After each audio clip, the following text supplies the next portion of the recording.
button.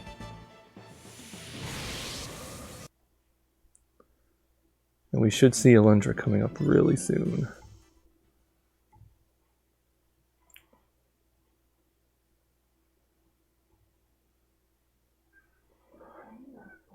It looks like we're live. All right.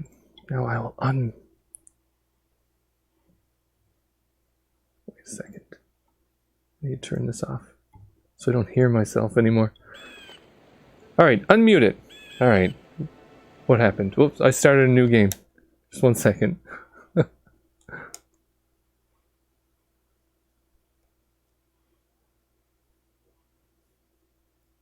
We're going to have some awkward silence and watching the PlayStation logo come back on.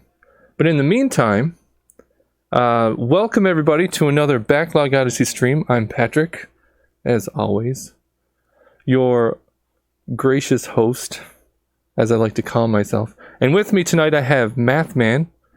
Once again, how are you doing tonight, Mathman? You know, I'm doing well.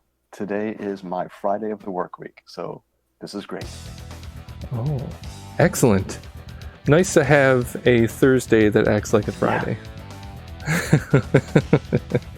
I get that in the summers, actually, for the college that I work for.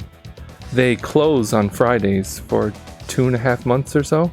Mine does the same thing, but the way my schedule worked out for this semester is that I had Friday classes that didn't make, so I'm just teaching Monday through Thursday. But you take what you can get.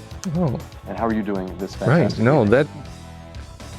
I'm doing very, very well. Ready to get back into some Alundra and see how far I can get tonight. We beat the first nightmare. I think it was called the Gelatinoid. It's a big slime monster in this old guy's nightmare. And us being Dreamwalkers, that's kind of what we do.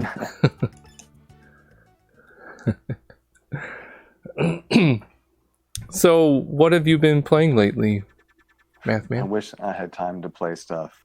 By the time I get around to the evenings, I can barely keep my eyes open, and I just end up falling asleep. And it's really sad, because there are a lot of games I want to get back to. I want to get back to playing Breath of Fire and that Dragon Quest XI demo. I keep seeing people post about it, and I think I'm going to be looking for that one during Black Friday. Oh yeah, that game does look excellent. Dragon Quest XI? No, I've never played a Dragon Quest before. Oh, you've got to fix that. And, yeah, I really do. I really do. I recently picked up Dragon Warrior, so I have the first one, at least. Did you get that on the Switch? No, I found the original copy on the NES. Yeah, so I was pretty lucky to find that. Yeah, that one you can tell that, and we are going to rejoin their first outing. The second one is definitely more expansive. I've been thinking about picking up the third one on the Nintendo Switch. And that one was, I think we talked about it last time. You can just create your party, like you have your hero character, but then you can create all the different people that you want to recruit to your party, to determine their class, their gender, and each class, each race has their own, unique abilities. And if somebody dies, you can either resurrect them or create somebody new. Yeah, that's a really. Oops, I used an item. Yeah, that's a really interesting mechanic that they have there, and to experiment like that so early in the series. So I guess I don't know how many years were between 1 and 3. But I think 3 came out early 90s, if I'm not mistaken. But well, let's see what Wikipedia has to say about it. Yeah. But what I'm actually holding up for, and probably how I'll experience the first Dragon Quest, is to import the compilation that came out on the Super Famicom. And I've seen that they have some fan translations for that. So I may pick it up and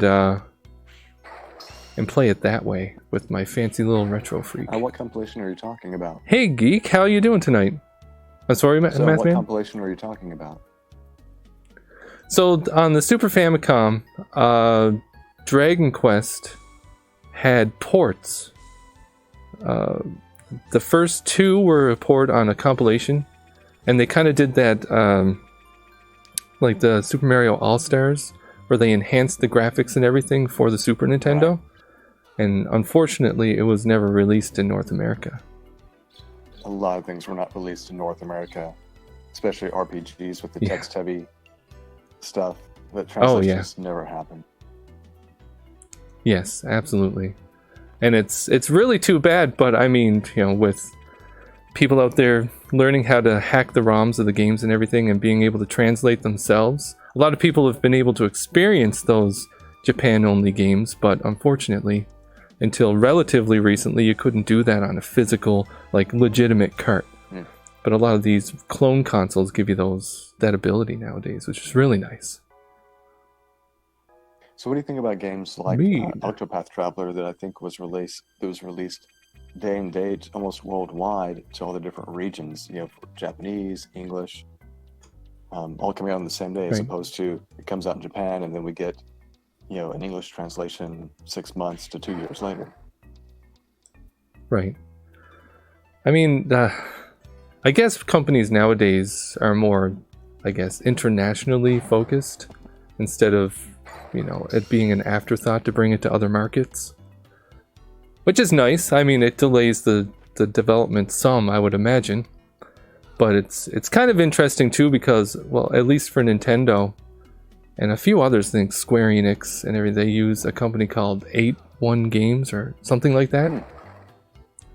And they're they're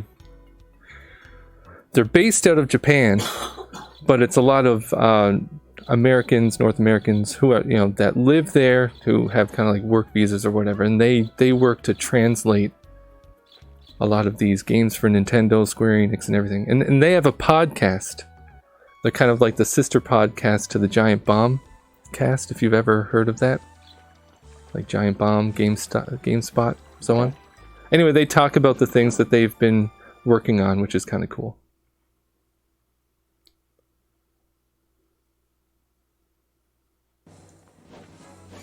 Alrighty. Like I said, last time we saved the old man.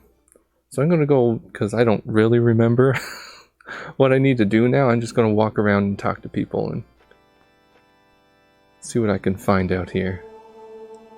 It's the problem with taking something like an action RPG and not playing it for, a little more than a week. Giles. Ha! Now, you are one with the... Oh man, the text went so quick. You see, the gods do exist. They exist in the hearts and minds of those that pray dearly to them. Was that Ronan the Accuser? That's a very... I'm sorry? So was that Ronan the Accuser? Different Ronan. Yeah, it must be.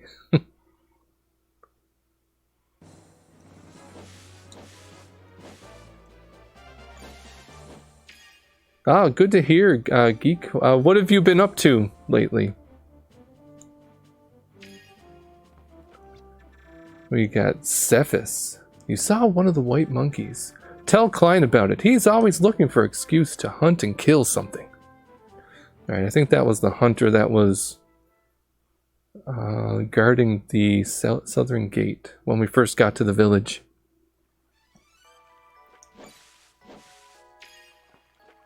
These NPCs sure do pick awkward spots to just sit down. They really do. That's something you kind of notice in these types of games too, isn't it? That you got people wandering around aimlessly all the time, and then they just kind of give you random facts about the surrounding area. It's very realistic. Listen, peasant, you did what? You went to the creepy manor that used to be Tarn's? I hate to admit this, but that's pretty cool, even for a peasant. I see.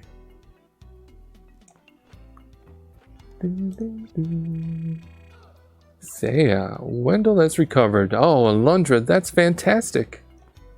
Why, thank you. So have you ever played Alundra before, Mathman? No, I have very limited experience with PlayStation. I played it one weekend, and I think I only played Ridge Racer. And that was back in 1998. I think Easter weekend, 98. Wow. So have you played any of the PlayStation Final Fantasies or any of the other Square Enix RPGs that came out on that console? No, the only experience I have with any games that would have been on the PlayStation, I have, I guess, like the Steam version of Final Fantasy VII, and I've played about about an hour of it. I just haven't gone back to it. Okay. So a lot of people that would say Final Fantasy VII is like their entry into RPGs. That came so late in my video game playing career that I never got into it. That was something that came out when I was in college. And so there were people that were really into that. And I don't know, I did something crazy like studying, and I didn't have time for games. Yeah, I hear that. So when the PlayStation was out, I was in, I guess, 97. I would have been 13. And that was really kind of my prime for video games, when I was able to put the most amount of time into them. So the PlayStation has always kind of had like a special place in my heart. A lot of the games there are some of my favorites. Alundra, I have news for you. Please come near. Yeah, I remember the first time playing Resident Evil and Final Fantasy VII, even Gex and the Disney Hercules game. Those are some of the first ones I remember playing. Wendell is not alone in his affliction of cursed dreams. There's a girl named Sybil who dreams though she is awake. She claims that in her dreams she sees events that have yet to occur. Nadia is another. She sleeps and strange events occur. Nearby objects explode as if packed with dynamite. I'm told that she's not slept in days and teeters near insanity. I journeyed here 3 long years ago and had heard tales of a village cursed by eerie happenings. I believed I could determine the cause of the madness, but all I've ascertained thus far is the limits of my ability. But now that you've come, everything has changed. You hold the power to stop the nightmares, Alundra. I've witnessed your might in combating the evil, and I envy you. Alundra, with your power and my knowledge, you can save the good people of Ainoa. You can find the source of the evil nightmares, and we can banish it to the eternal prison of history. Yeah, speaking of like consoles that I guess I couldn't say I necessarily missed it, because I did play a lot of Super Nintendo, but I did miss a lot of the core games on the Super Nintendo because I was so young when it came out. Feels like an earthquake. Oh, this is terrible, awful. It's collapsed. The freaking coal mine has collapsed. That kind of took me aback there. The coal mine? Let's go, Alundra. Perhaps we can help. It's not the coal mine. It's the freaking coal mine. Yeah. That's funny. No, it's funny too, because on the PlayStation working designs, the people that they localized Alundra and many other RPGs in that era, I think their biggest focus was the Sega CD, PlayStation, and Saturn. And I think they went out of business in the early 2000s. But there's what's the word I'm looking for? They're kind of divisive when it comes to whether or not people enjoy their localizations. Because one, they kind of take liberties with the translations, and two, they altered the games sometimes from the original Japanese versions, making them harder or increasing the amount of grinding you had to do in certain games. Like I recall, like Lunar, for example. The Lunar games were one of the biggest offenders, apparently. What did they make it? If the coal mine collapsed.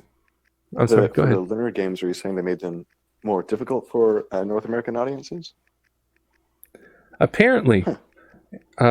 made them difficult, and then people aren't always happy with the way they localize them. That seems to be kind of the opposite of how most games were translated from the Japanese market to North American, because I remember this was back in the early 90s or late 80s, that when they made the translations and for the American audiences, they said, hey, American audiences don't get role-playing games, so let's make it easier for them. And I know they did that for Final Fantasy IV that came to the Super Nintendo as Final Fantasy II. Because later on, when they did Final Fantasy IV Advance for the Game Boy Advance, I think they went back to the way the programming was originally. And I remember playing that, thinking, this is a lot more difficult than it was on the Super Nintendo. Because they made the experience easier to get. They also made the items a lot cheaper on the American version. Oh, interesting. Now, I do kind of recall hearing something about the localization for Final Fantasy IV being dumbed down for the North American audience. And I think it varied really too, depending on the type of game, because in some portions they were trying to combat the rental industry, so they were making games harder when they came over to the US. And then in other cases they made them easier. So it's kind of strange. I guess it depended on who was localizing at the time. But I think Working Designs was an American-based localization company, so I guess they had their own thoughts on what they thought the American audience would like. But they did do some great games, I gotta say. And their packaging was always top-notch. What are some of their most, popular games they did? Well, I would probably say the Lunar games, probably some of the most popular. And I could quickly look up some of the things that they've done before we move on here in the story, because now I'm interested. I don't know why every time I know you say they've done Lunar, things. my mind keeps wanting to put in Lufia, which was another RPG series, I think on the Super Nintendo and some other 16-bit consoles. Yeah, actually, I own the first Lufia game, but I've never played it. And I know that's well, see, I was about to call you that's out. unsurprising. Man, you really are the Backlog Odyssey. I can't really say anything because you asked me what I've been playing, and I said I haven't had time to play anything. Yeah. But I did just pick up 2 more games on the Switch because they were on sale, and they were on my wish list. So I picked up Saturday Morning RPG and Cosmic Star Heroine. Yeah, I seen that Saturday Morning RPG was only $1 or something, wasn't it? 90% off, I think. I went, $1? Yeah. I can throw $1 your way. Maybe I'll get to it. Oh yeah, yeah. And that's by the same people that do limited run games. Oh, I didn't know limited run games actually published games. I thought they were just they were physical versions. Yeah, before they started limited run games, they made 2 games, I believe, under some label. I can't remember what it's called. But they did Saturday Morning RPG and then some like military shooter style game. And that was actually what prompted them to start making physical editions, is because they wanted to make their games in physical form. And then they started licensing with other companies, and it became a whole thing. Interesting. Yeah. My Life in Gaming YouTube channel, if you've ever heard of them, they do a lot of like technical video game based videos, like talking about getting the best picture out of, say, your Super Nintendo and so on. It's called the RGB series, but they also do kind of documentary style coverage as well, and one of them was based on limited run games, and that's where I learned that, and it was kind of interesting. I just subscribed. Thanks for that. Yeah, they're really good. So Working Designs So they've done games for TurboGrafx 16, Sega CD, Sega Saturn, PlayStation, and PlayStation 2. And they've done things like Kadash, the Lunar games, Popful Mail, which is highly collectible. Albert's Odyssey, also highly collectible. Dragon Force. Dragon Force. Magic Knight Rayearth. That's the one Yep. that I've been watching somebody stream Yes. every other week. And that's a really fun looking game. It kind of gives me these ogre Yeah. battle vibes. Right. And yeah, they always tended to pick some of the most unique games to localize to the US or to North America. Mhm. And then, like I said, their packaging was always amazing. For the PlayStation, they did Alundra, the Ark the Lad games, which those are excellent as well. Elemental Gearbolt, which was like an on-rails light gun game, but it was like a sci-fi fantasy setting. It was really cool. Okay, that sounds familiar. They did the Raystorm. Yeah, Elemental Gearbolt. Really cool. They did Raystorm and Ray Crisis, which were cool shoot-em-ups on the PlayStation. Silhouette Mirage, which I think was a Treasure game. You know, the people that did Gunstar Heroes and so on. Right. And a few others. So they had some, I would say, cult classics, highly collectible these days. Highly, highly collectible. Especially if you're a CIB collector, which I wish I had the funds to do such a thing. Man, I used to keep all my boxes. And I still do for the most part, but even for like my Super Nintendo games, and I hate this, but back almost 20 years ago, I sold back complete inbox. I mean, it still had the insert for subscriptions to Nintendo Power.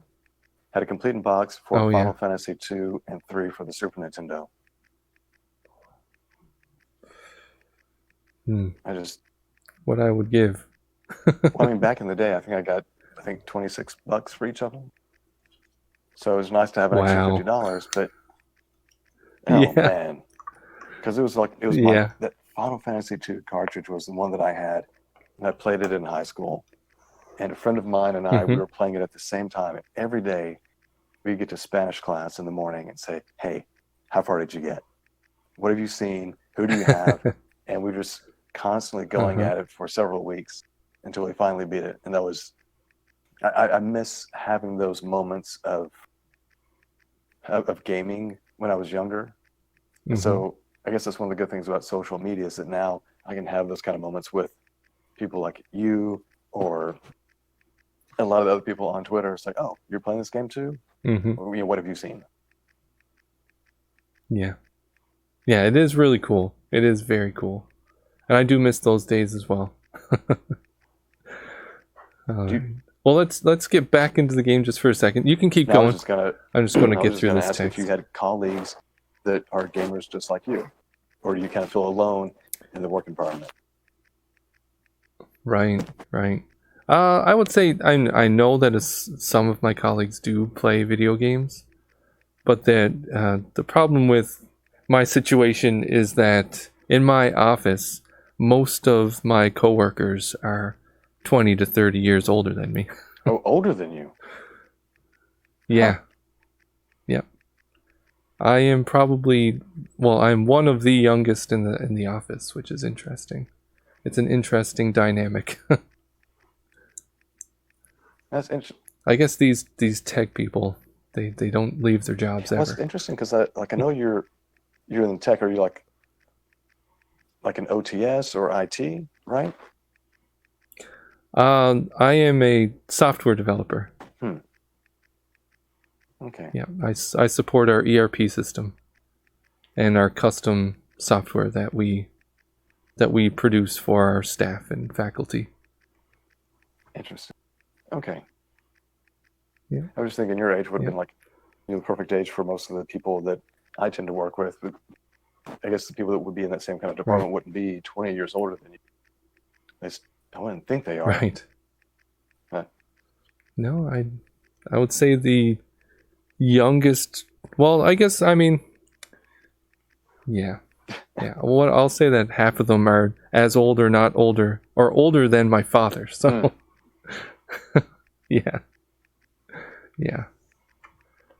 They're all, I guess they love working there. If you can find a great place to work, go for it.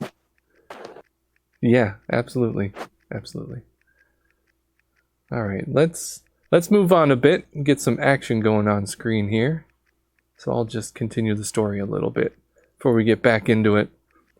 If the coal mine collapsed, I fear there may be poor souls trapped within. We must do whatever lies within our means to get them out, Alundra. Olen is the sole survivor of the cave-in, but he's only just barely alive. He's been taken to the mayor's house. Let's go talk to Olen then. Sorry, dude. Olen is a bright one. You know what I'm saying? But he is barely alive. Did he not have time to warn the others before he escaped, I wonder? I wonder.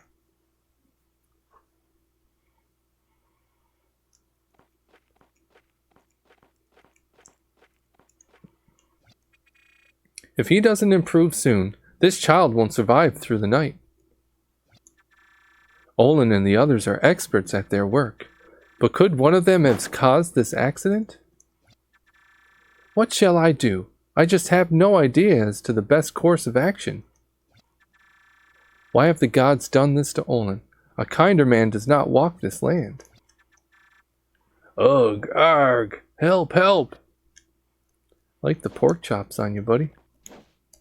He's actually smiling in that pixel, or in the pixel art. Ronan has the face of someone. In his portrait, Ronan yeah. has the face of someone who should be laying in bed.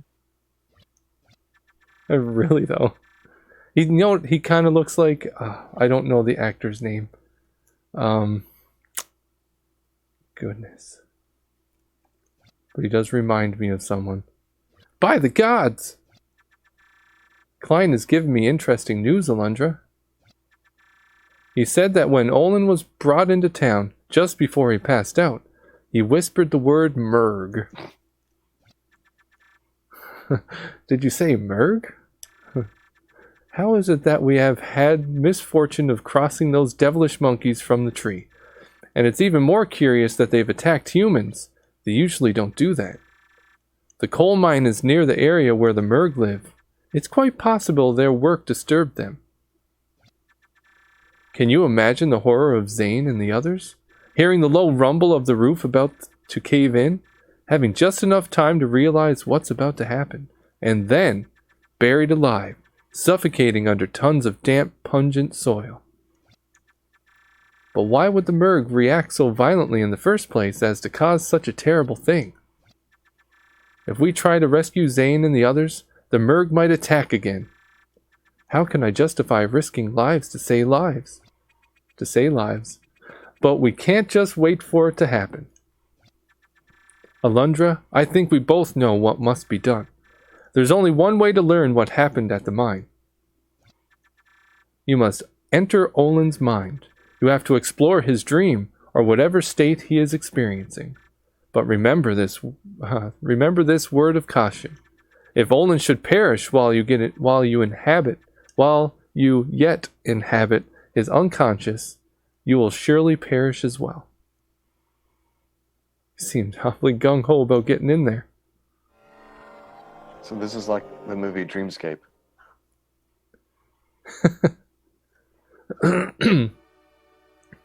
Olen's nightmare. Yeah, this was one of the things that really made me fall in love with this game, is entering the people's minds and kind of seeing their nightmares and then having to fight the entity that was causing their nightmare. I always thought that was really cool. It's a vehicle driven solely by the power of steam. Amazing, isn't it? Of course, it's completely my idea. I'm not as dense as I appear, but actually a genius. I see. Hey there, Alundra. Would you go tell Zane to start the engine? I think he's in the back room. I remember the first time I played this game, I rented it, and that was back in the day when you rented a game, you only got it for a single night, and you'd pay some heinous amount for it. And then, of course, I would always, keep it longer than the single night, and end up racking up a ton of money in late fees. But then I eventually just bought the copy that the video store had. And that's what I have right now. Huh.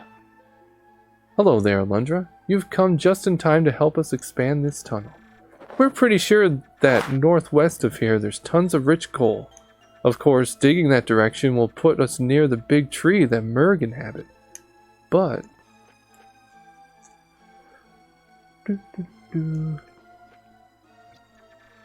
Olen wants me to start the engine. Why didn't he come and tell me himself? Fine, boy. I'll do as you say, but I'll talk to Olen about his choice of messengers later.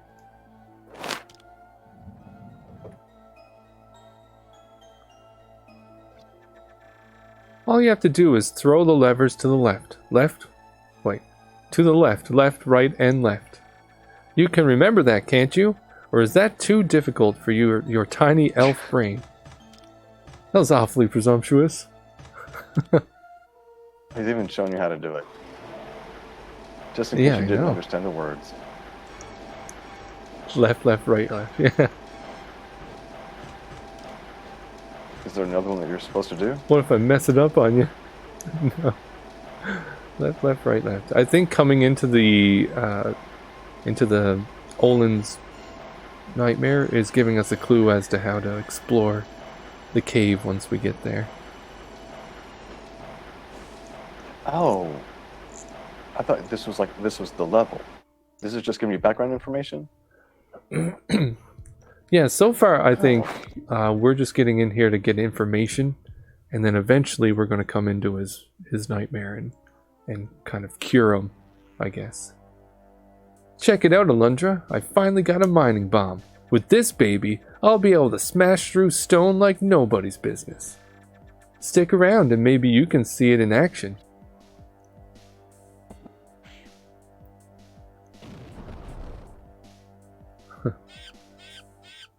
There's a whole bunch of monkeys. What the? It's Murgg! What are they doing here? Whoa, I didn't realize I was in control.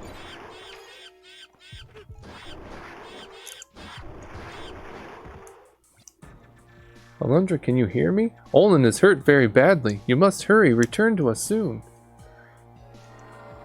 And didn't even let me open up that treasure chest.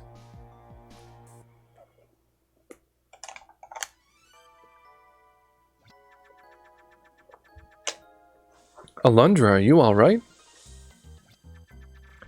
What did you find at the mine? Were there Murgg? What did you say? Olen and the others were attacked by the Murgg. They dug a tunnel into our mine. But why? I am certain that the mine shaft collapsed because of the Murgg. I never imagined the Murgg were clever enough to dig tunnels, let alone ambush. They dug a tunnel into our mine, and when the hole was large enough, those damned baboons must be planning an attack on our peaceful village. Oh, or is that him groaning? I think that's groaning. Oh no, if nothing happens, Olen is going to...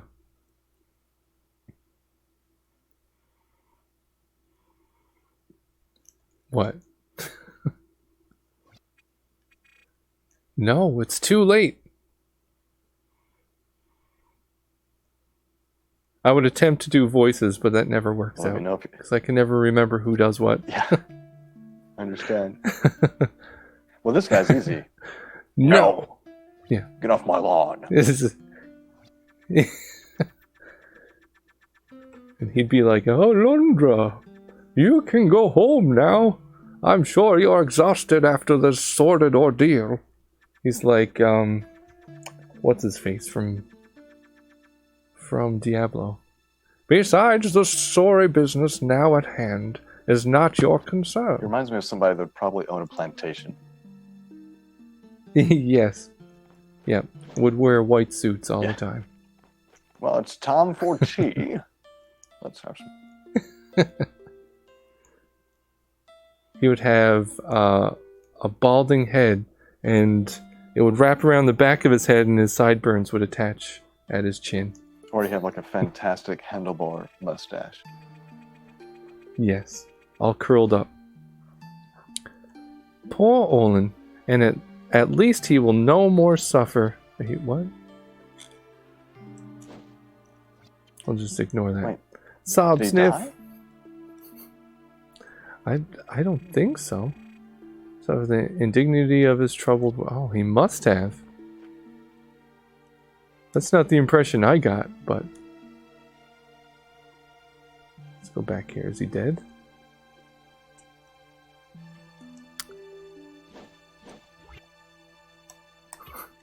Well, he will be Check if you my keep inventory slashing first. at him. The Murgg are probably prepared to attack as we speak. We can only hope that our deaths come quickly when they swarm the village. Man. You gotta be more optimistic, man. I'm here. The Murgg climbed through and attacked, but their hull weakened the stability of the whole mine, and it collapsed with a great roar. Say, what's going on there? What? This is but a small sign of the great wickedness that lies in store for us now, Alundra. How could the gods allow such a terrible travesty? How could they watch as this good man's lifeblood dripped away at the hand of the wicked ones? I love how there's this I horrible must begin news, arrangements for... Oh, and you he just keep did. hopping around the house. It's like, I'm trying to clear things up here. So did he die? I must begin arrangements for Olen's funeral at once. You should return to Jess's house and rest up. I'm certain you must be exhausted after the trials you've endured. It's kind of funny is reading the text out loud. I tend to miss details more easily, which I think is kind of funny. Alundra, not too long ago, the people of this land prayed to idols. They were material representations of our gods, you know. But then, quite unexpectedly, the king decreed that all idol worship was forbidden. The people had no choice but to comply. We watched the destruction of our statues in tears. By that time, the palace in the North Lake was submerged. Sunk, actually. That was 5 years ago. But it feels as if it were just yesterday. You know what I'm saying?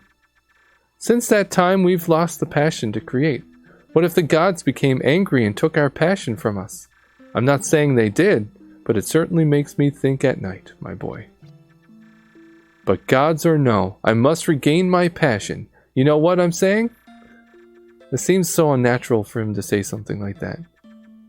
I can almost hear Olen's spirit talking to me, demanding that I make the finest weapons once more. Or even better, demanding I assist in the fight for this land. We get some fancy bombs. This is the mining bomb, otherwise known as a regular bomb. It's actually just a bomb. But since it's used for mining, that's what they call it. A nice way to get through rocks, you know what I'm saying, Alundra? With this, you could easily get into the coal mine, but it's just too dangerous to attempt, my boy. Here's the plan. I go to the mine, I see if it's safe, and maybe I'll let you go inside. You stay here, all right? One way or the other, I'm going to keep you alive through this. So am I going to get it? I disobeyed and stealthily take the mining bomb, stowing it in his pack to avoid detection. I mean, the bomb's like half of his size. You know what I am saying.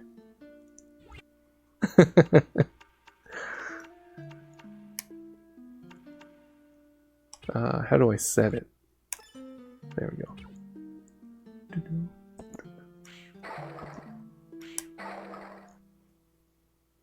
I come up here and give it a quick save. Save your progress. So is that bomb not a one-time use? No. So, unlike in Zelda, I don't think there's a limit to the bomb. So I don't have to, refill it or whatever. Is there a recharge time for it? I think it's something like you can only place one at a Okay. time. So if one exists on screen, you can't produce another one. But we can test it. That's a perfect place. Oh, jeez. Yeah. It actually ticks while you're holding it as well. I guess this is before they had vibration controllers, right?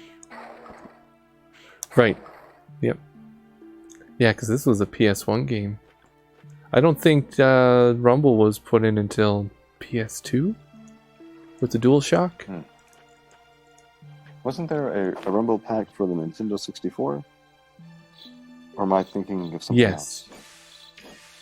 Nope. 64 did have a Rumble pack. Yep. Dun, dun. I guess then it would be a Rumble motors built directly into a controller. So I think I don't recall if the original Xbox had Rumble in the controller or not.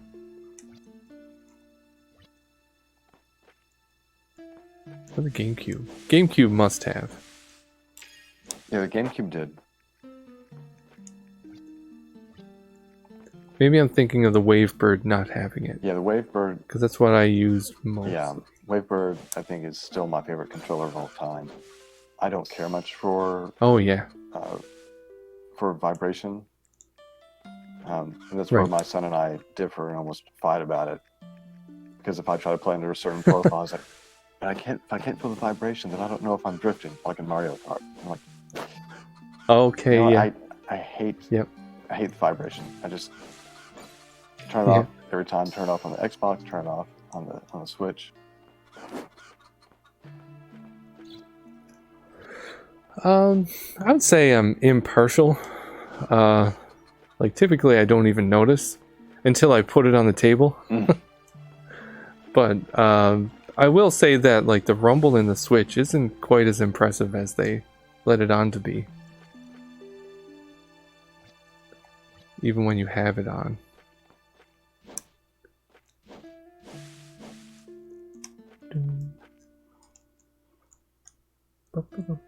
So, speaking of Mario Kart, which would you say is your favorite?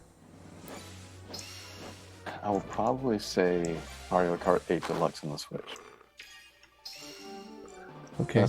I mean, that's a pretty solid choice. Well, I tried playing, honestly. I was visiting my sister, and her daughter really likes Mario Kart, and so we were playing it on the Wii U. Yeah. And I was so thrown off because I'm going, wait a minute. I thought it had where you had 2 items at a time, not realizing that was only on the deluxe version on the Switch. And so it totally threw off, I did not know my that. strategy. It threw off my game, so she beat me. And normally I'm pretty good at it, but I was not. I was not ready for playing on just the Wii, or on the Wii U. Right. I didn't even realize that they added that to the Switch version. Because I have it on the Wii U as well, and that was the only place I played Mario Kart 8. Yeah, 8 Deluxe is, it's so smooth, it runs just perfectly, and I've spent a lot of time playing that with my sons.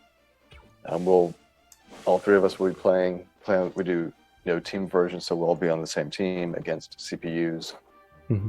And even though we're on the same team, my younger son, who is probably the number 2, working on trying to be the number 1 gamer in the family, he will still use items to knock me out so that he can get first instead. And I have to remind him, we are on the same competitive. team. He goes, I know, but I just want to win. And he gets mad at the end whenever I end up with more points than he does. That's funny. It's funny seeing them becoming so competitive. And I've tried getting him to be competitive on with Dr. Mario. So we're working on that. We're getting better with it. But he still has kind of a ways to go on that. Right. It's funny when it comes to different types of games. Like, I consider myself to be pretty good at things like action games and shoot 'em ups and stuff like that. When it comes to puzzle games, I'm terrible at them. I don't know why. I guess I'm just too impatient to try and plan ahead. So I just kind of, like in Tetris, I very rarely try to go for the Tetris. Yeah, Tetris, Dr. Mario, those games are very much my speed. When I watch you play some of the games that you've played, I'm really impressed. You know, when you do the shoot 'em ups, I go like, I can't do that. The way that you definitely dodge the bullets is super impressive. Well, it's funny because I mean, obviously it took a lot of practice for some of the games. But the one that I remember focusing on the most, and what really kind of taught me how to, you know, quote unquote, properly play like a bullet hell shooter. Oh, there was a hole there.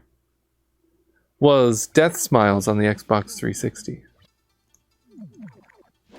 And that was kind of a horizontal shoot 'em up, like a horizontally scrolling shoot 'em up, where you play as like a group of, let's say they're witches, like magical girls or whatever. It's kind of like your typical gothic Lolita anime kind of game. And but anyway, so it was developed by Cave, and they're notorious for their extremely difficult bullet hell shoot 'em ups. And that one I obsessively played, trying to get 1,000 gamer score in it, which required you to do some pretty crazy feats, like getting a 1cc in the game, you know, a 1 credit clear, getting to the very end without dying kind of thing. I was never able to do it, but I recall, because a couple of the other achievements were like, get so many points, or, you know, unlock this route, which required you to have so many points and so many lives by the point, or whatever. And so I was looking up guides, I was looking up like point matrices, so I could see which enemies give you the most points and how and so on. I was a little obsessed with that one. Yeah, it's really good though. Very much enjoy it. And then that was the game that made me really fall in love with the cave shoot 'em ups. Of which I only have 3 of the over a dozen games that they released. But that's mostly because many of them were arcade only and Japan only when they were released on console. Oh my goodness. What if I try a bomb?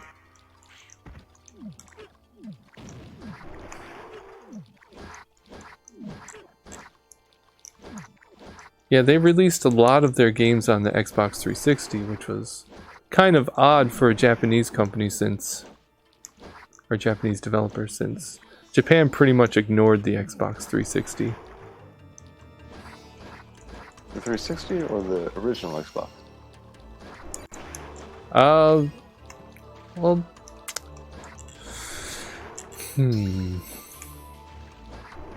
it's hard to say.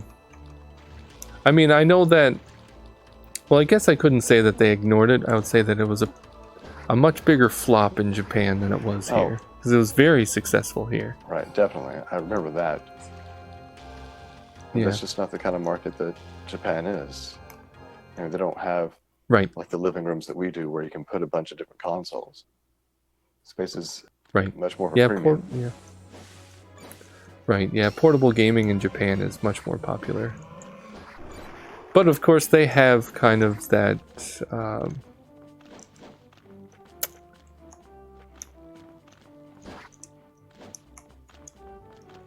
I guess they've always kind of.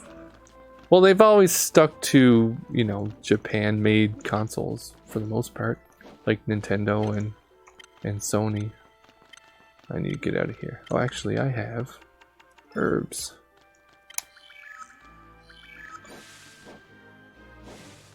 So I know the PlayStation 3 and all the Nintendo consoles did well in Japan. It's really just the Xbox. Even this generation, the Xbox isn't doing very well there. I feel like the Xbox just had a slow start compared to the PlayStation 4. Yeah. Because, well, I don't know how many millions the PlayStation 4 has gone through. Right. And I saw something today that said Yeah, that I think in North America alone, the Switch has sold upwards of 15 million units. Wow. Yeah, it was... Last I heard, it was catching up to the PlayStation. I don't know if it surpassed it or if it's on par yet, but yeah, I mean, the Switch is popular. Do you mean catching up to the PlayStation 4? Yeah, PlayStation 4. In total sales. I think it's got a really long way to go before it can get up to that, though. Yeah, I'm not sure what the PlayStation 4 sold this generation, or where it's currently.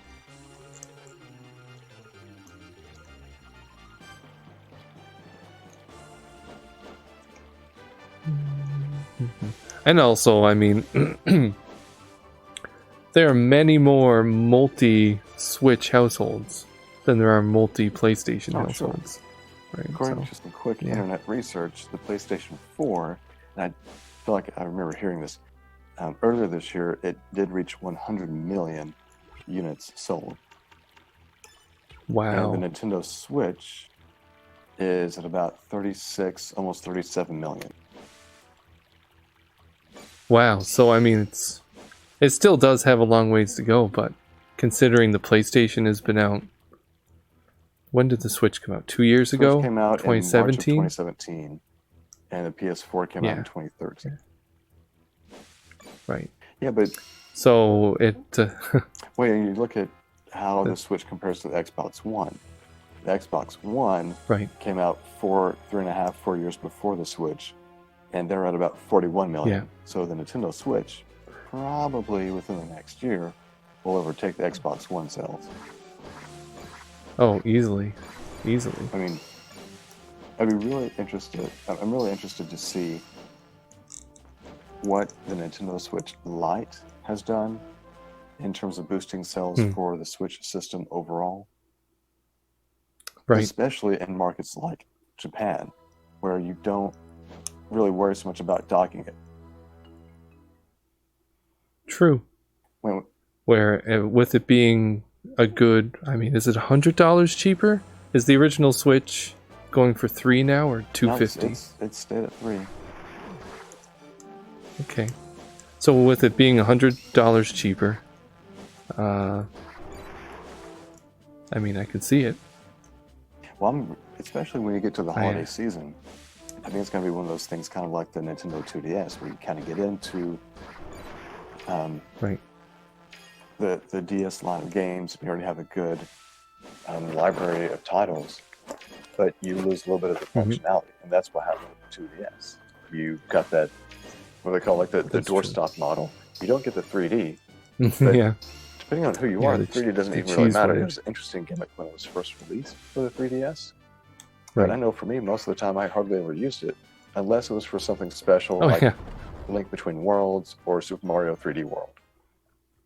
Or 3D Land. Yeah, and I think it was 3D Land was the only one that I actually used the 3D in. Because they did have that kind of those depth puzzles in it. Right. Which was very cool.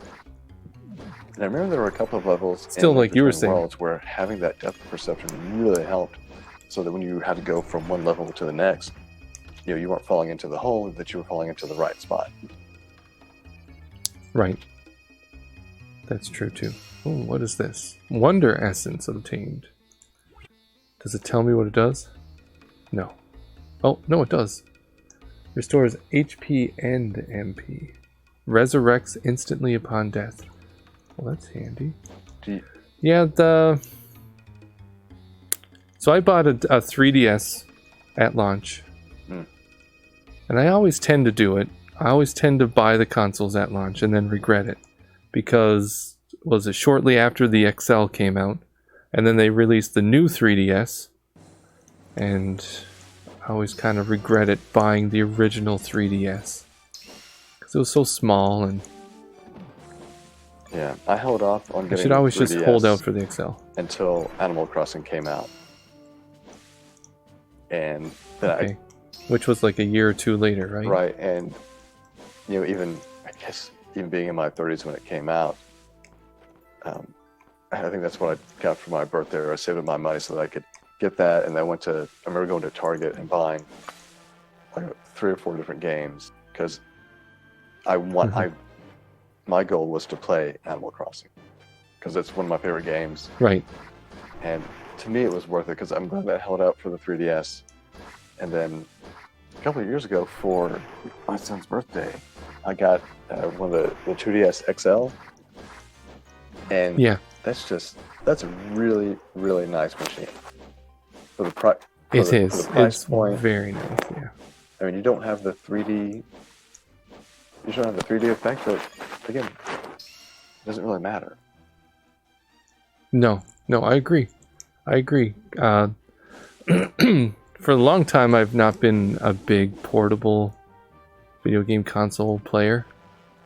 Mostly because the consoles are typically just so, they don't fit my hands ergonomically very well. Right. So I find I get hand cramps and so on.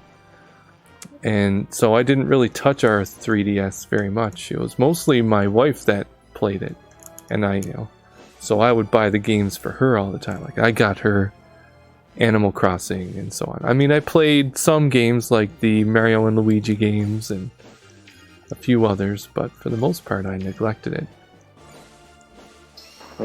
And it was a year or two ago when the new 2DS came out. I'm like, you know what? I'm going to get that because it's an XL, or an XL, so it's larger, and it doesn't have the 3D, which I don't really care about, and it was cheaper. So like, well, why not? So I just got it. So you mentioned that you like to get the consoles right when they come out on launch day. And yeah. Sometimes you regret. So you regretted, or you, I guess, had buyer's remorse for purchasing the 3DS. Are there other systems that you felt that way? And on the other side of that, are there systems where you were a day one adopter and you were glad you were a day one adopter?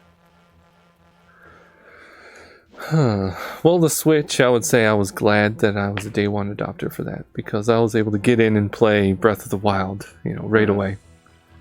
I actually debated with myself for a good week straight when the Switch was announced, whether or not I would actually buy it day one, because I was thinking of the 3DS. And then I'm looking at Zelda, and I know that these systems are selling out left and right. And I really, really wanted the blue and red Joy-Con. So at lunchtime at work one of the days, the entire hour I sat at the computer on the Target website clicking the buy button, hoping someone would cancel their pre-order so I could get it. And I eventually did get through, and I was able to pre-order the red and blue Joy-Con one. And that's a console I don't regret having or buying when it was day one. Right, I feel the same way. I'm glad that I got it day one, but after I had the pre-orders in, I started to think, am I really about to spend this much money to play a game? I'm doing all of this for Zelda because I saw the demo, I saw how it played, even I guess it was on the Wii U, but how it demoed at E3. I was just so blown away by that. And I couldn't help but think, I shouldn't be spending this money on. This is ridiculous. But once I started playing it, then you started picking up a few games here and there, like Snooper Clips, and I bought Blaster Master Zero. Those were some of the first games that I got for it.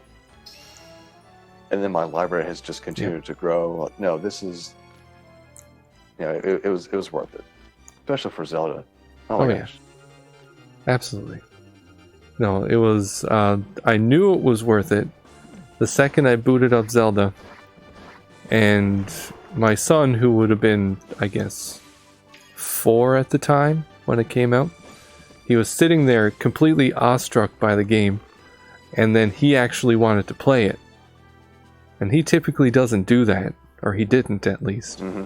So I just got to sit there and watch him play Zelda, and I think it kind of ruined him on Zeldas as well, because it was the first one he played. Oh, man. And when I introduced him to like Wind Waker or Twilight Princess, and he can't climb the mountains and stuff, he's like, I don't want nothing to do with it.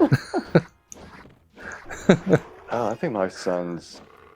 I don't know, I'm trying to think what my son's first experience with Zelda was, and it might have been Wind Waker, or Wind Waker, I guess HD on the Wii U, or it may have been maybe Link Between Worlds. Okay, on the 3DS, yeah, and I went through like the first, the original 3, and then the iterations they had on the Game Boy and the Game Boy Color, but then I missed. Right. And I still haven't really played or touched even Ocarina of Time, Majora's Mask, Twilight Princess, Skyward Sword.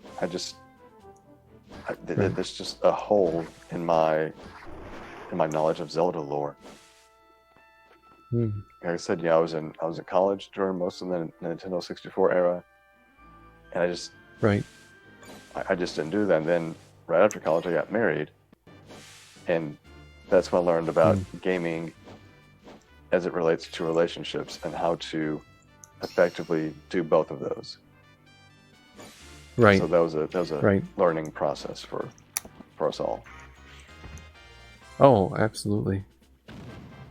Absolutely. I mean, if I was to suggest, so if you were saying that you missed many of the Zeldas between the 64 and the GameCube, right? Would you say that? Yeah. Because it wasn't until the Wind Waker on the GameCube that I got back into Zelda for a little bit. Right. Though I guess Twilight Princess came after Wind Waker, though I would say that it was the inferior of the two. If I was to recommend which one to play between Ocarina of Time, Majora's Mask, Twilight Princess, and Skyward Sword, that's a tough choice. I mean, obviously, Ocarina of Time is, renowned. It was the one game that blew everybody away when it was released, but that was because it was the first Zelda. I mean, it's still a good game, and Nintendo 64 doesn't really have as impressive graphics as it did back then. Boulder that's on the bridge? Boulder on the bridge. On the far left. Boulder on the bridge. Oh yeah, let's try that. No, doesn't look like it. I think I get a flail or something that can break. You see that white block there? That's in the corner? I know the flails can break those, but I'm not sure what you use for the boulder. Maybe a power bracelet? That could be. I know you get a fire wand for these bushes. Oh, okay. Because I saw that guy standing out there, but I didn't know what you could do with that. Right. This looks suspicious here. And I think every time I play it, I try to blow it up, but I gotta try. Yeah, I mean, Ocarina of Time, it's a great game, and it was great when it first released. I remember being absolutely astonished by the graphics and everything you can do. Like, it just seems so expansive and impressive, even compared to Mario 64, which was the game that sold me on the Nintendo 64. And then Majora's Mask is kind of, It's an odd entry. It's fun. Not my favorite, but it's fun. And then Twilight Princess is kind of like Ocarina of Time, except with better graphics and better gameplay. Yeah, I think at one time Though I considered. I'm not. Sorry, I think at one time I considered getting Majora's Mask, and I think there was an accessory. Yeah. To like expand the RAM for the Nintendo 64 to improve the graphical quality of it. And I remember looking at that going, man, I think I want to play this, but that's kind of expensive to play that one game. Yeah. Yeah, that was an odd thing back then, though I guess RAM expansions weren't that uncommon in the mid-90s. It's like I think the Sega CD used RAM expansion with the Genesis, if I'm not mistaken, and then the Saturn obviously had a RAM expansion slot. Well, it's kind of like having the FX chip in Star Fox. Right, except it's external, yeah. One thing that's funny, and I didn't even realize this because of where I grew up, but I think it was either Majora's Mask or Donkey Kong 64. It must have been Majora's Mask, but I believe, and I could be misremembering, but the Canadian version of Majora's Mask came packed in with the expansion pack, while in the US it wasn't, so you had to buy it separately.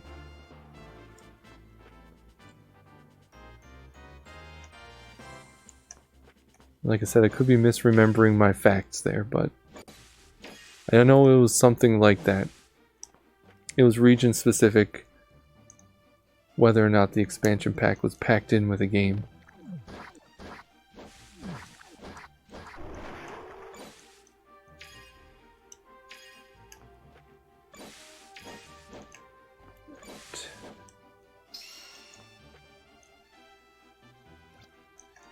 I believe that, yeah, wait. Magiskar, Inola. I think the mine was just below. I'm going to explore up here a little more.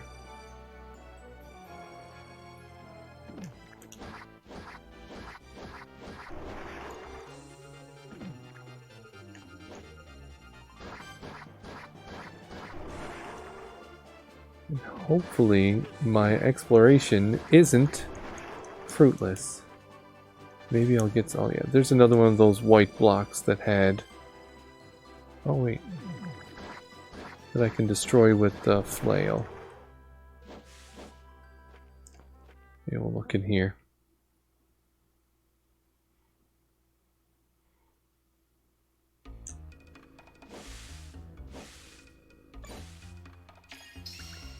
And that's one thing about this game that it's hard to get used to, and I guess it's the same with older games in general, is that it doesn't have an autosave feature. Yeah, the autosave definitely makes... If you can add that to the retro games, it definitely makes them a lot more playable. The one that comes to my mind is Blaster Master Zero. I had that for the NES, never beat it. I think I might have gotten past the 5th boss one time. But with Blaster Master Zero on the Switch, there were all these checkpoints.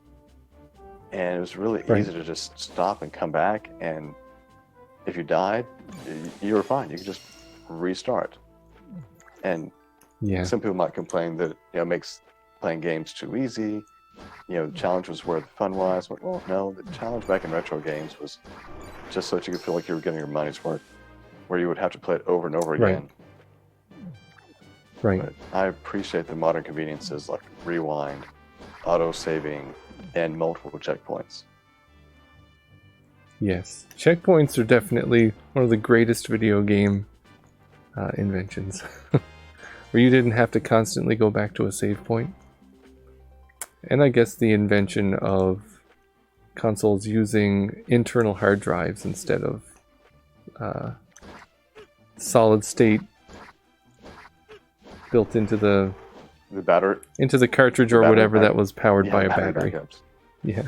Well, that was one of the tough things. I mean, it was a mixed bag. You talked about renting video games. If you rented a game like we did, we rented. I remember renting Zelda 2 5 times, and we couldn't beat it. So my parents eventually just bought the game because they were tired of renting it, and we still played the mess out of the game. But if you rented it one weekend and you try to go back the next weekend, your save file more than likely is not going to be there, or you don't get the same cartridge that you did the first time. So you've got that to contend with, which if you own the game, it was great because your save was always going to be there. But in terms of renting purposes, even though it was a pain, password saves kind of worked a little bit better. That is true. You didn't have to ever worry about someone overwriting your save on you. Yeah, there was one game, I don't know if you have ever heard of or played Xanadu. I've heard of it, I've not played it. But I rented that a few times, got pretty far, but I was able to write my password down. And one night I was staying over at my best friend's house. We rented the game. I had my password, so we were able to start in the last level of the game. And I think we stayed up to like 2 or 3 o'clock in the morning to beat that game. And we were aided by his NES Max. Not the Advantage, but the Max, so it had an analog type control stick. Right. And it had turbo features built into it, and so we used that against the final boss.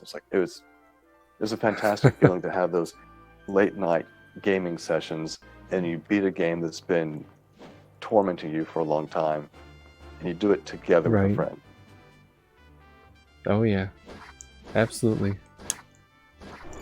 I recall doing something similar with Shenmue when it was released on the Dreamcast.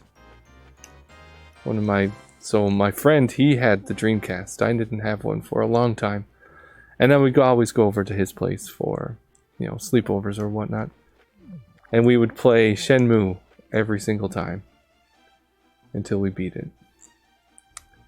That was good memories. And of course, with it being such a unique game for the time, like it was mind-blowing. Yeah. There was one time I had a buddy staying over and we were playing Double Dragon 3. And every time we'd beat a level, we would celebrate, handshakes and all this stuff. I was like, all right, this is great.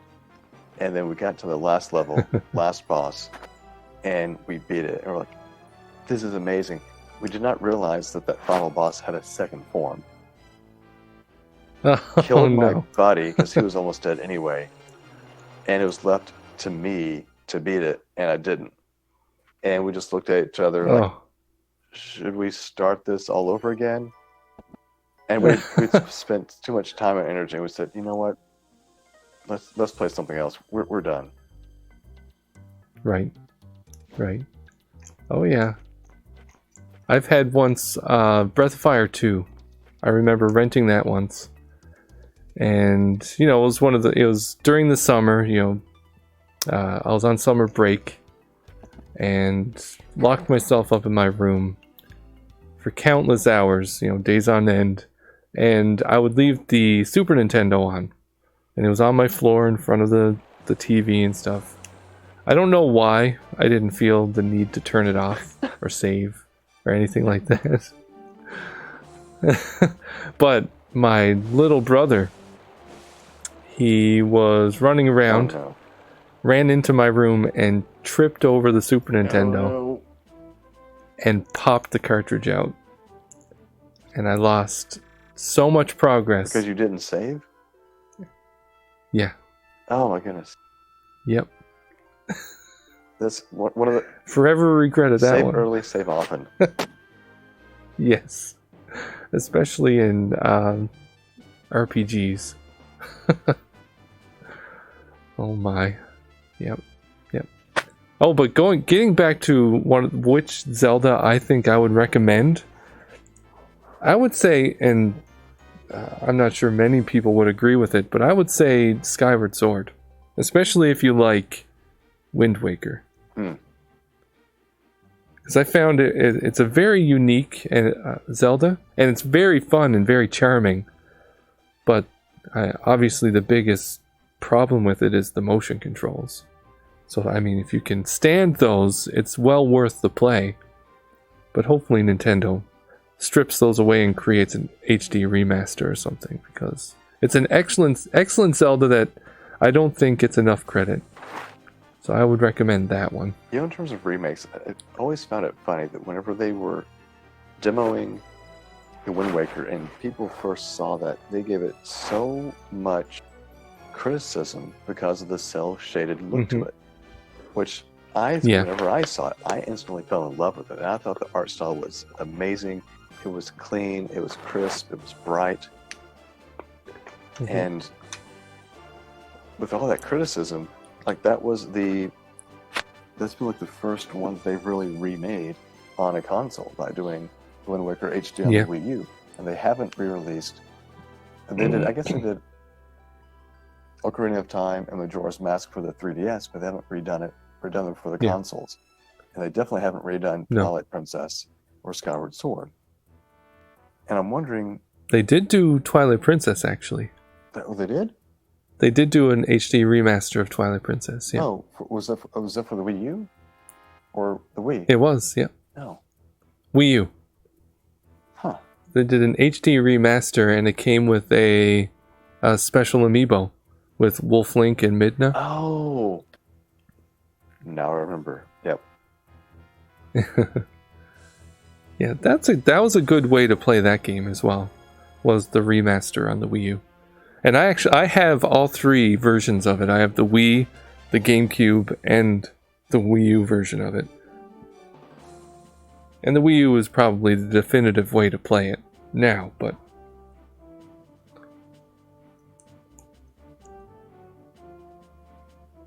Alundra, why do you have that mining bomb? Oi! Are you crazy? You can't go into the mine. You should be lucky to come out alive. I refuse to let you go, Alundra. You can't. You shouldn't. Oi, I give up. Promise me this. He didn't put up much of a fight. Alright, Alundra. If you sense danger, don't be a hero. Just get out of there alive, okay? Oh, and also, getting back to your question about which I regret the most, console-wise, buying day one, I would say the Xbox One. Really? Yeah. Yeah. Not because of the games, because I love my Xbox One, and I have always loved my Xbox One. It's probably the console I use and play the most. But it was because, for one, I got the day one edition, and the controller crapped out on me within the first month or two. And then the console itself died on me probably like half a year ago or so. And with the release of the more powerful versions of the consoles, I mean, that was probably the best time to buy into the Xbox ecosystem, was when the S and the X were released, because all the good games were out, and you had the option to get the more powerful one, or the one that actually had a half decent Blu-ray drive in it. Because that was another complaint I had. My original day one Xbox One Blu-ray drive never worked for me. Well, doesn't the Xbox One, it's not just a Blu-ray, but even it plays the 4K stuff too, right? Yeah, the S does. Yeah. See, I was a very late adopter to both the 360 and the Xbox One. Like, I just bought an Xbox One this summer. I found a deal for like a 1 terabyte version for $180, and I can't turn that down. And when I got the 360, it was one of these Black Friday deals, I think. And it came with 4 games, which I sold and made back $50. And I got it so late in the life cycle that I was then able to go to GameStop and buy a dozen games for really cheap and expand the library so easily, so quickly with very known quantities. And with the Xbox One, once I got the console, I also went into the Xbox Game Pass. I had it converted to like the Game Pass Ultimate on the cheap that they were doing in the summer. Yeah. And like, there's Right. so many games. Like, I don't even need to buy physical games for that system yet. Oh, I know. It's like looking at, for example, like the Switch sale that was going on recently. And my wife is like, "Oh, this looks fun. We should play it together." I'm like, "I think that's on the Game Pass. We could just play it there." Right. Like Moonlighter or Dandara or even Dead Cells is on Game Pass now. Oh, yeah. You can't beat it. No, but I mean, it's probably the one that I regret buying day one, but it's also the console that I use the most. And I mean, since its release in 2013, I've bought 3 of them. So, as I had the day one edition, and then when that died, I bought an X. And then before it, well, I shouldn't say that. I bought the X because I thought it was going to die on me, because it was giving us a lot of troubles. So it got stuck during an update, and like it would restart on itself and everything. So just to cover our bases, I'm going to buy another Xbox. And if I'm going to buy another Xbox, I'm getting the X because I want the power. I want the 4K and everything. Right. And so we bought that, and then we had 2 Xboxes for a little while. So my wife and I, we could play online multiplayer games together, like Borderlands or Diablo or whatever. Anything that we typically wouldn't have been able to, like if it didn't have split screen functionality. And that kind of spoiled us. So when our day one edition died, like actually died, we're like, now we only have one Xbox. We can't play games together anymore. So we went out and bought an Xbox One S so that we could. But the thing is that my wife, she enables my backlog problems. I've seen that. So I'm like, we don't have a second Xbox anymore. It's like, well, why don't we buy another one? Like, no, we can't do that. Like, we can't just spend another $200 on another Xbox. They're like, why not? And I'm trying to think of a reason not to. It's like, well, if you can't think of anything, let's just get it. Like, okay, you win. Man, I try really hard to be good and to not.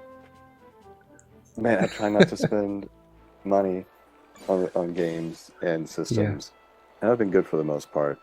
But like I said, this summer when I saw the deal come up for the Xbox One, I went, man, I know what the list price should be for this. It's on sale, and there's a coupon code that I can add to that and make it even cheaper. Yeah. I said, I've got to. I have to. And yeah. Man, and with the Game Pass, I don't know how many hours I've put into Forza Horizon 4, or even my son, my younger son, has been playing a lot of Minecraft with one of his school friends. Yeah. So, it's working out, and I will say that I've already bought 2 extra controllers for it. Yeah, I don't. Yeah, that's another thing. I have a problem with buying controllers. I think like the original Xbox, when it first came out, it didn't have the headphone jack built into it. Yep. So when that came out, I bought another controller so that I could use the headphone jack in it. And then when the Bluetooth controller came out, I bought that one so that I could use it on the computer. And then obviously the Xbox One S came with Xbox One S, and the Xbox One X came with their own controllers. So I have like 5 or 6 Xbox One controllers. Goodness. I know. It's terrible. You might have a problem. I might have a problem. Of course, Maybe. that's just, the pot calling the kettle black. Yeah.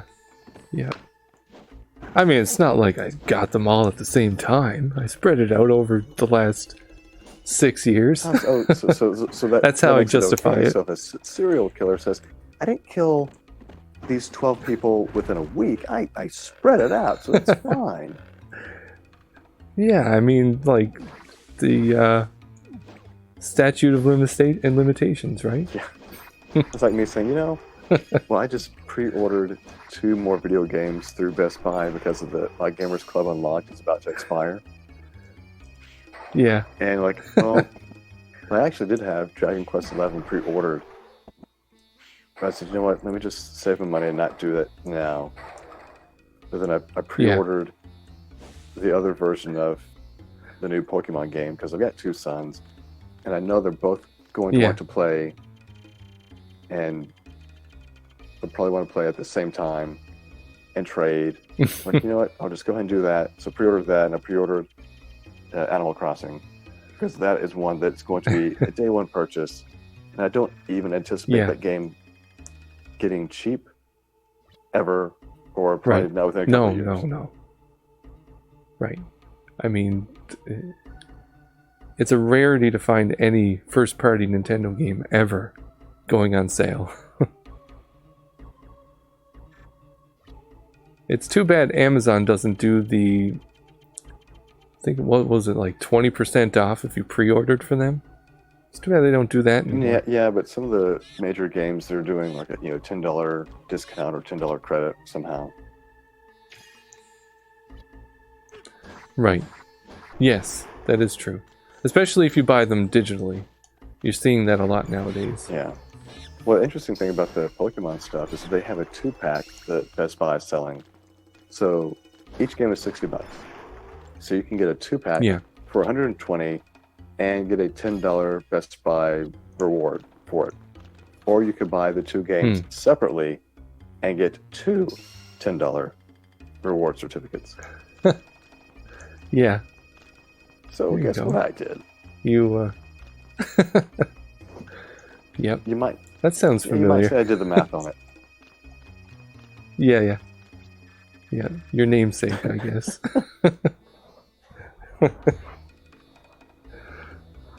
Yeah. No, I typically pre-order a game with the mindset that I'm not buying it right now. I'm buying it later.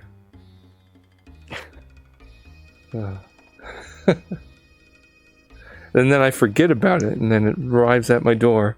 I'm like, oh yeah, well, it's too late now. Yeah. I think there are some games where pre-ordering is almost not even worth it if you're not going to be able to play it right away, and that's kind of my issue right now. Right. And especially if it's not a first-party Nintendo game, if you just wait a couple of weeks, then things are going to be a lot cheaper. I don't want to feel like I'm shortchanging the developers or anything. Right. But if I'm just patient, then I'm not going to pay full price. It's just like a lot of the Switch games that I have, I've gotten them on sale because I'm not ready to pay full price for them. But yeah, I'll pay $1 now to play a game in a month or two when I get around to it. Right. Oh yeah, absolutely.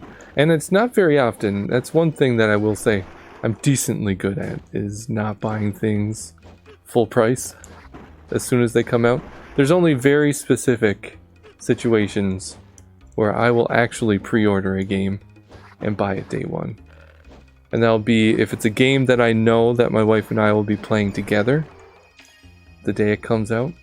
Like, for example, we pre-ordered Borderlands 3 because that's a series that we've always played together, and we knew we were going to play it once it came out. And same with Zelda. Any Zelda, if there's ever a Zelda, I will always buy it day one. And Final Fantasy, and pretty much any of like the core Capcom games, like Resident Evil or Devil May Cry or anything like that. Any of my favorite series, those I will always pre-order. And then the games that I'm sort of interested in, I'll usually wait until they're on sale or just buy them digitally, you know, in a bundle or something. Right. I mean, it's so different from whenever. Are there any game? No, go ahead. I was gonna say it's so different purchasing games now than when it was when I was growing up.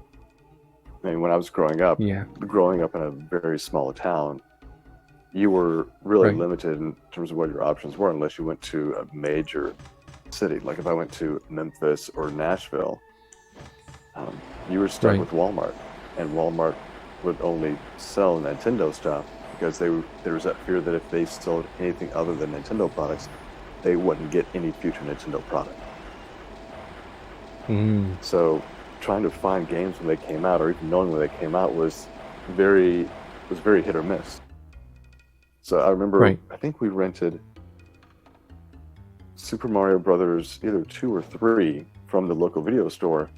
Then we went to Walmart and we actually found it in stock, and so we bought it because we knew it was what we were going to get.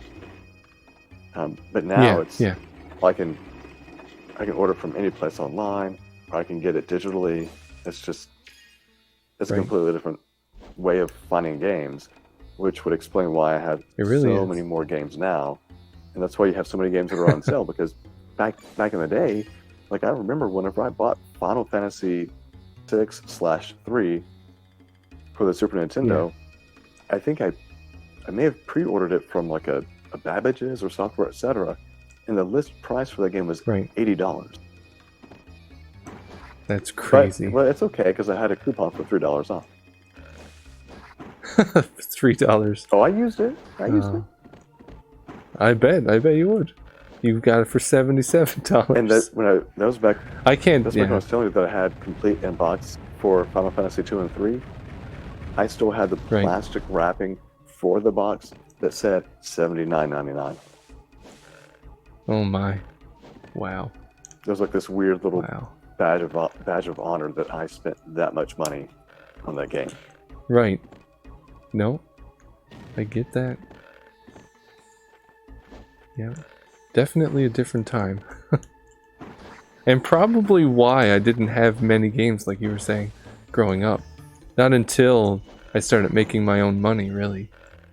Well, and also back then, if you were going to be buying a game with your own money and paying full price, whether it's $60, $70, $80, because games like Street Fighter 2 were definitely that expensive because of the extra memory, like it better be a good game if I'm going to be dropping that much money on it, because that was 1990s dollars, and and that's why I can drop $1, I can drop $5 on a game. If it's junk, that's fine.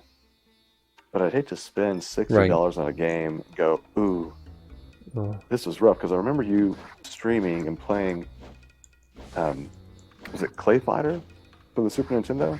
Yes. Or the bass fishing game? Oh, yeah. And imagine if you had paid full price for those back in the day with no return policy. Oh, I'd be horribly, horribly disappointed. And probably why it was so common to rent. Because people weren't willing to spend that much money on something they didn't know about. And where the internet wasn't a thing, really. Like you couldn't find reviews, let alone kind of, more than one opinion on a game, let's say. Right, I remember relying so much on video game reviews for everything. Oh, yeah. Uh-oh.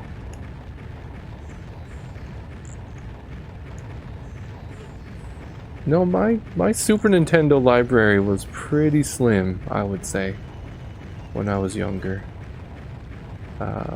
I do recall distinctly getting Mega Man X for a birthday, and Mario RPG for like Christmas one year. But that was it. I mean, I know I had Super Mario World, which I would have gotten when I got my Super Nintendo. I think Super Mario World is one of the best pack-ins for a system. Oh, of course, absolutely. They don't even do pack-ins now, but you look at, what are your launch games? And, going back to Breath of the Wild, I don't know that there's been a better launch game for a new system than Breath of the Wild. Oh, no. I mean, Breath of the Wild was kind of, I guess it was in the same vein as what Mario 64 and Ocarina of Time did for those franchises, is it kind of reinvented itself again. And it's hard to say, I mean, they did announce Breath of the Wild 2, but I'm thinking, is this going to be what Zelda is now? Or is Breath of the Wild going to be its own thing? Are they going to release a traditional Zelda again? Which I guess they did with Link's Awakening, but that was just a remake of an older game. I'm kind of curious if Breath of the Wild will be kind of the new Super Mario Bros. To the Mario Galaxy kind of thing. You know what I mean? Yeah, as much as I want to like the new Super Mario Brothers look, it just there's just something about it that's missing to me. I don't think I can quite put my finger on it, but it doesn't play to me as smoothly as Super Mario World. It's not as, I guess it's just not as exciting as some of the other iterations. Super Mario 3D World, I thought was a great game. It was a nice little departure. Yes, you had I agree. Just things that were new. I think Mario Odyssey was good with that as well. Yeah. Can you in that shopping cart, that minecart? Can you? Oh, never mind. I guess that's what you just did. I was gonna see if you could turn the track so that you can change the track. I didn't know if you just had to press down on the control, on the controller. I did try that, and that's why I went all the way back. Okay, I was wondering why was it. Oh, just touching on something we mentioned earlier about first day purchases for a system that you regret. I think if I had to say something for me, it would be the Wii U.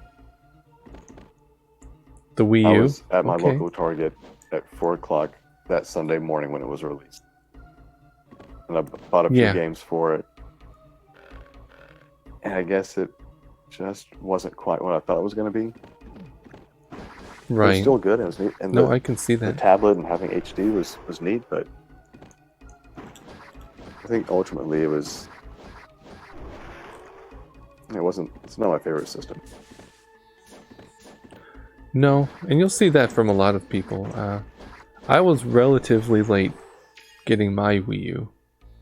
Speaking of one that I didn't get day one. And I found that, I guess ever since the GameCube and up until the Switch, I kind of almost lost faith in what Nintendo was doing with their consoles. Like the Wii was cool, but it didn't seem like Nintendo was taking, I guess, gaming as seriously as they used to. Right. Or at least I guess I should say they weren't really focusing on the core gaming experience and trying to appeal to the non-gaming user base, I guess. Well, I think that's what makes... And I mean, their first-party stuff is still good, but... Right, and I think that's what makes Nintendo. So, last week, whenever Sony officially announced their next console is going to be the PlayStation 5, I don't think anybody was shocked. And I'm sure the design of it is just going to be like all the other ones have been, and I expect the same thing for the new Xbox. It's just going to be the same kind of box. It might look a little bit different. The controllers are going to be the same. And it's just going to have more powerful tech on the inside. And to me, that doesn't seem that exciting. I know that Nintendo stuff, in terms of what you would have for the hardcore gamer, is a little bit less. It's not going to be as powerful. But it's still, to me, innovative. And they're doing something new with gaming. They make it exciting. They don't just say, okay, let's just have everything with pretty graphics. So I think they finally said, they've realized our IPs are important. Our IPs are going to be why people come to play Nintendo consoles. We need to make everything else exciting and innovative. And they have. I mean, no other console is, hey, take these controllers off, or let's take it with you, or dock it at home and have these fantastic gaming experiences. Right.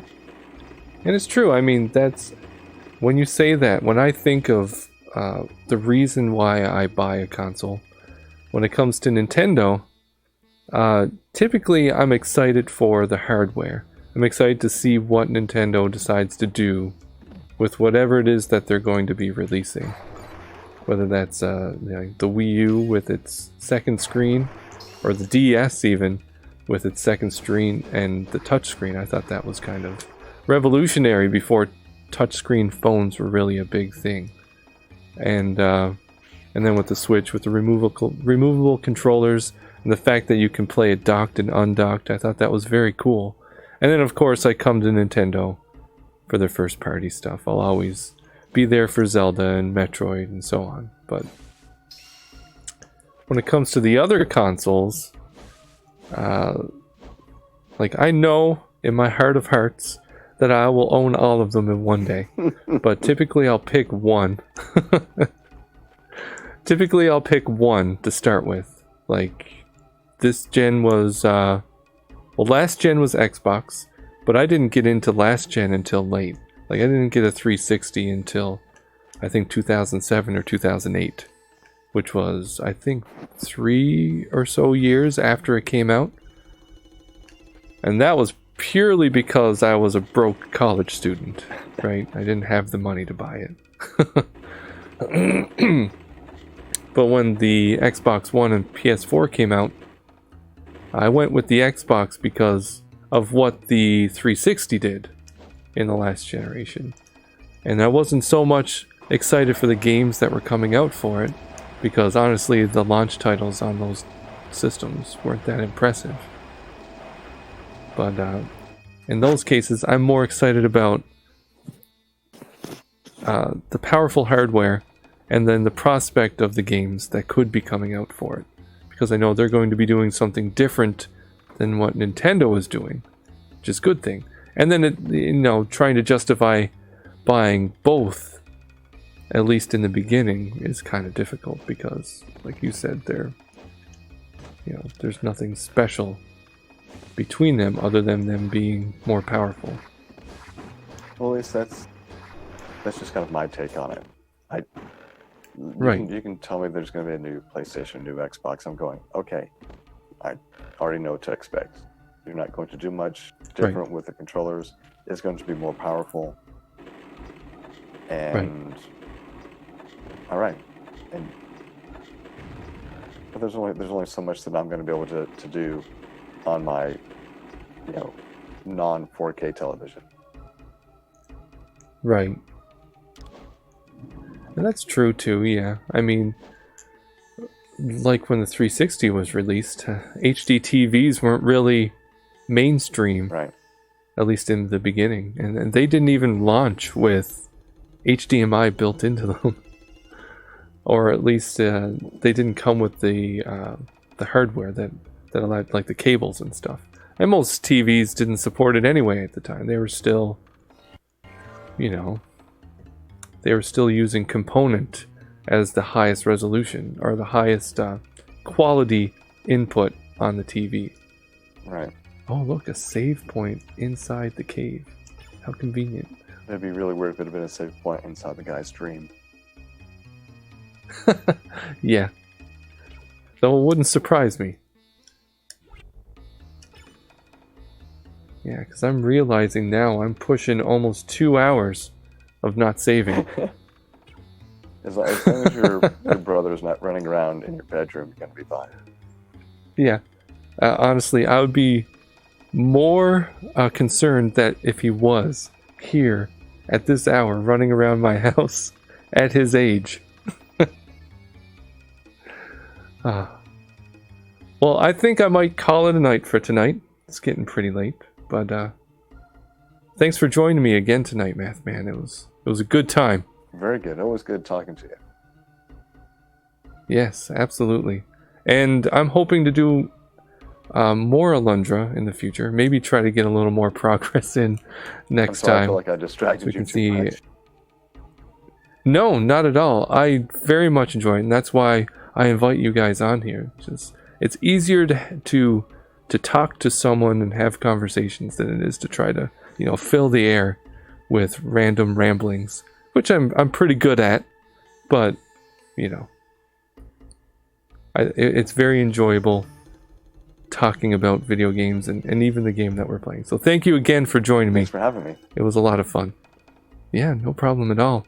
Until next time, this is again the Backlog Odyssey. I hope you enjoyed watching Alundra, for those that have stopped by to watch it. And until next time, have a great week and a wonderful weekend.